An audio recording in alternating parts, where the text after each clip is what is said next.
ॐ सहना भवतु सहनौ भुनक्तु सह वीर्यं करवावहै तेजस्विनावधीतमस्तु मा विद्विषावहै।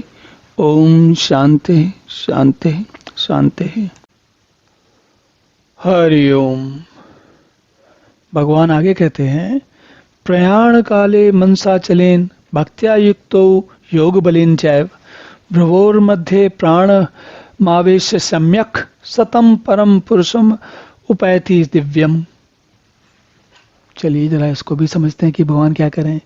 भगवान कहते हैं कि भक्ति युक्त पुरुष अंत काल में भी योग बल से भ्रुकुटी के मध्य में प्राण को अच्छी प्रकार स्थापित करके फिर निश्चल मन से स्मरण करता हुआ उस दिव्य पुरुष रूप परम पुरुष परमात्मा को ही प्राप्त होता है। तो देखिए यहां पर इसको थोड़ा सा अलग एक व्यवस्था में समझते हैं। व्यवस्था क्या है कि अंत काल में जब समय अंत आ रहा है तो भगवान कह रहे हैं कि उस स्थिति में भगवान के बारे में किस प्रकार ध्यान करना चाहिए। तो पिछले श्लोक में भी भगवान ने वापस जो कई सारे गुण बताए थे वो भी एक आसान या सरल तरीका था जिससे भगवान पर का ध्यान करना सरल हो जा रहा था। और ये भगवान यहाँ दोबारा याद दिलाते हैं, पुनः याद दिलाते हैं कि भक्ति युक्त पुरुष, तो देखिए जिसके मन में भक्ति युक्त नहीं है वो तो उसे तो भगवान की याद ही नहीं आएगी अंत काल में। लेकिन अगर भक्ति युक्त पुरुष है तो अंत काल में भगवान क्या कह रहे हैं कि जब अंत समय आता है तो योग बल से, योग बल मतलब अब बाकी चीजें दुनिया, देखिए आपको पता लग गया दुनिया छोड़ने वाले हो, अब तो इस दुनिया में ना आपका किसी से कोई लेना देना, ना उस दुनिया के किसी और व्यक्ति का आपसे लेना देना, स्थापित बात है। क्योंकि अब इसके बाद तो इस द्वारा तो कभी वापस लौटना नहीं है, यहाँ पर इस रूप में तो नहीं लौटना है, लौटना भी है तो दूसरे रूप में लौटना है। तो भगवान कह रहे हैं कि अंत काल में योग बल से, योग बल मतलब कौन सा योग, भगवान से जुड़ने का योग। तो उस योग बल से भ्रुकुटी कहते हैं जो ये आपकी दोनों भौएं होती हैं, आंखों के ऊपर जो दोनों भौएं होती हैं उसके ऊपर जो जहां पर तिलक लगाया जाता है उसको बोलते हैं भ्रुकुटी। तो भ्रुकुटी के मध्य में प्राण को अच्छी प्रकार स्थापित करें। अब प्राणों को कैसे स्थापित करेंगे? देखिए प्राण तो शरीर को चला रहे हैं, प्राण वायु जो है वो शरीर को चला रही है, वायु शरीर को चला रही है, और प्राण जो उसके पीछे की जो छिपी हुई ऊर्जा है या तंत्र है उसे प्राण कहते हैं।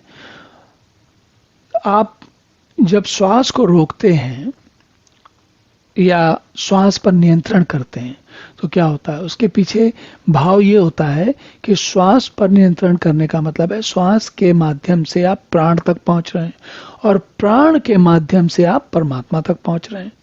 तो भगवान कह रहे हैं भ्रुकुटी के मध्य में प्राण को, श्वास को तो आप भ्रुकुटी में नहीं स्थापित कर सकते, श्वास तो आपके वक्षस्थल में, छाती में, पेट में श्वास तो वहां चल रही है, श्वास को आप वहां ऊपर ला नहीं सकते।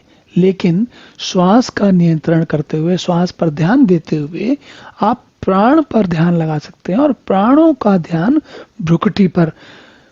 तो इसमें जो सावधानी से समझने वाली बात है वो ये होती है कि जैसे आप जब किसी चीज में ध्यान लगाते हैं तो यहाँ एक तो ध्यान होता है जो आप बाकायदा पद्मासन या सुखासन में बैठकर ध्यान लगाते हैं, और एक ध्यान तो वो होता है, उस ध्यान को हम सभी जानते हैं। पर एक मैं दूसरा ध्यान कहता हूँ। मान लीजिए कि कोई ऐसा व्यक्ति है जो कि जैसे होता है ना कि कोई बहुत महीन चित्रकारी कर रहा है, तो जब महीन चित्रकारी कर रहा होता है तो उसका क्या सारा का सारा ध्यान उस चित्र पर होता है, और उसकी उंगलियां जो है चित्र पर जो बनाना है, चित्र में जिस प्रकार से रंगों को भरना है या पेंसिल को घुमाना है, उसको चलाने के लिए आपका वो चित्र, आपकी उंगलियां यानी कि जिनके सहारे से आप कूची या पेंसिल चला रहे हो, और आपका हाथ और आपकी बुद्धि, आपका मन, वो सब एकदम बढ़िया समायोजन में होते हैं। ये सब वो ध्यान की जो है एक ऐसी अवस्था है जिसमें हम रहते हैं लेकिन हमारा ध्यान नहीं रहता कि हम ध्यान कर रहे हैं। सोच के देखिए, कोई चित्रकार बहुत बहुत ही उसके मन में कोई बहुत गंभीर विचार है, कोई ऐसा विचार है जिसको चित्र में उतारना चाहता है। तो जब वो चित्र में उतार रहा होता है तो क्या उसे ध्यान नहीं होता, उसको नहीं पता होता है वो क्या कर रहा है? ऐसा तो होता नहीं है। उसे तो उसका सारा ध्यान उसी में लगा होता है। तो जैसा ध्यान उस चित्रकार का होता है या एक नर्तक का होता है, जब वो नृत्य कर रहा होता है, नर्तक नृत्य की, तो क्या होता है, सारी भंगिमाएं, उसका शरीर का संयोजन, उसकी आंखों की, हाथों की, वो सारी चीजें कितने बढ़िया, कितने अच्छे समायोजन में काम करती हैं। वो सारा कार्यक्रम क्या बगैर ध्यान के हो सकता है? नहीं हो सकता।